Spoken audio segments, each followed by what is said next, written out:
আর আজকে আমি মেথি শাকের পরোটা বানাবো। মেথি শাক নিয়েছি, মেথি শাকগুলোকে ভালো করে ছাড়িয়ে আর ধুয়ে নিয়েছি। এগুলোকে ভালো করে ধরে একটু কুচিয়ে নেবো। কুচিয়ে নিচ্ছি এইভাবে ধরে। আমি একটু সামান্য একটু কুচিয়ে নিয়েছি। আমার গরম হয়ে গেছে, এর মধ্যে আমি একটু সর্ষের তেল দিয়ে দেবো। তেলটা আমার গরম হয়ে গেছে, দেখুন 5 ফোড়ন দিয়ে দেবো। শাকটা দিয়ে দেবো। আমি একটু হলুদ দেবো, নুন দিয়েছি, দেখুন নুন দিয়ে দেবো। চিনি দিয়েছি, চিনি দিয়ে দেবো। আটাটা আমি মেখে নিয়েছি, একটু ময়াম দিয়ে দিয়েছি, তেল আর একটু নুন দিয়েছি। আমি আটা নিয়েছি, আপনারা ময়দাও নিতে পারেন। বেসন নিয়েছি, ওর মধ্যে একটু বেসন দিয়ে দেবো। দেখুন পুরটা আমার হয়ে গেছে। এবার এগুলোকে আমি আস্তে আস্তে লেচির মধ্যে ভরে নেবো। দেখুন লেচিগুলোও বানিয়ে নিই আমি।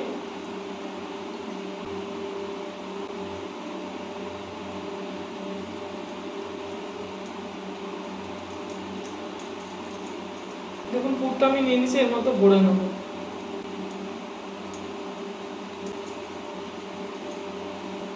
আরও একটা দেখিয়ে দিচ্ছি। এর মধ্যে ভরে দিয়েছি, এবার এগুলোকে আমি বেলে নেবো। আমি লেচিটা নিয়ে নিয়েছি, এইভাবে প্রেস করে নিলে কি হবে, জিনিসটা চারিদিকে ছড়িয়ে যাবে। আস্তে আস্তে এটাকে বেলে নেবো। পরোটাটা আমি বানিয়ে নিয়েছি, আরও একটা দেখিয়ে দিচ্ছি।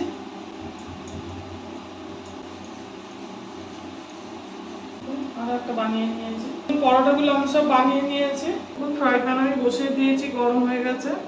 এর মধ্যে এবার পরোটাটা দিয়ে দেবো। এতে আমি একটু ঘি দিয়ে দেবো, আপনারা তেল দিয়েও ভাজতে পারেন।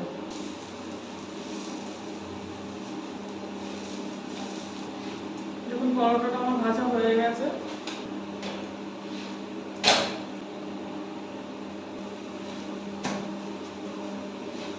দেখুন ভাজা হয়ে গেছে পরোটাগুলো। মেথি শাকের পরোটাগুলো আমি সব বানিয়ে নিয়েছি। এর সঙ্গে আমি একটু কাঁচা কুমড়োর তরকারি নিয়েছি, আপনারা সস দিয়েও খেতে পারেন। বাড়িতে বানিয়ে করে খাবেন, ভালো লাগবে। আমি একটু দেখিয়ে দিই আমার দেখুন পরোটাটা কত সফট হয়েছে।